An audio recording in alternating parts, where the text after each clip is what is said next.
राधे राधे. तर सकाळी उठली, त्याच्यानंतर आंघोळ वगैरे झाली. मग देवपूजा करण्याच्या आधी ना मी हरभऱ्याची डाळ शिजत टाकली होती, जेणेकरून माझी पूजा होईपर्यंत निदान 1-2 शिट्ट्या तरी होऊन जातील, असं म्हणून, म्हणजे काम पण लवकर होईल.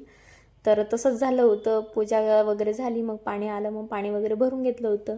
मग कणिक करायला घेतपर्यंत डाळ छान शिजली होती आणि बरेचसे कामं होतच आले होते माझे. 8:30पर्यंत माझा स्वयंपाक झाला होता आणि दुपारी 12ला मग मी माळा करायला घेतल्या.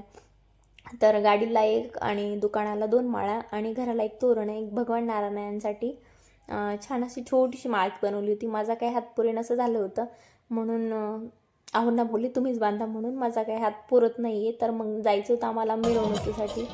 तर इथं आम्ही मिरवणुकीसाठी आलो देवीच्या, आणि गल्लीतच आहे. फुलांचा वर्षाव होत होता. मग इथं ना या काठीची पूजा केली जाते. वेगवेगळ्या प्रकारचे ना झेंडे वगैरे लावलेले असतात.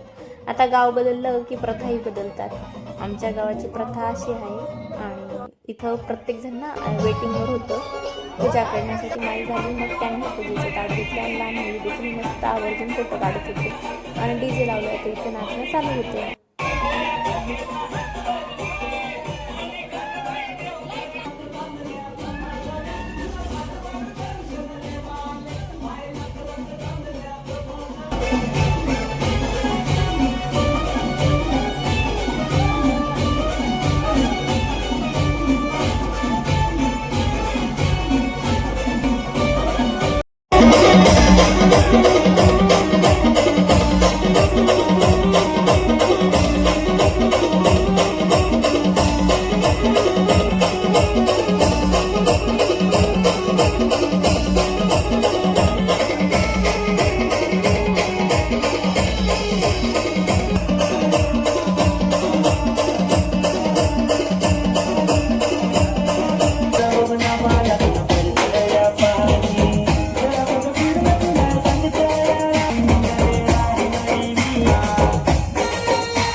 Yeah.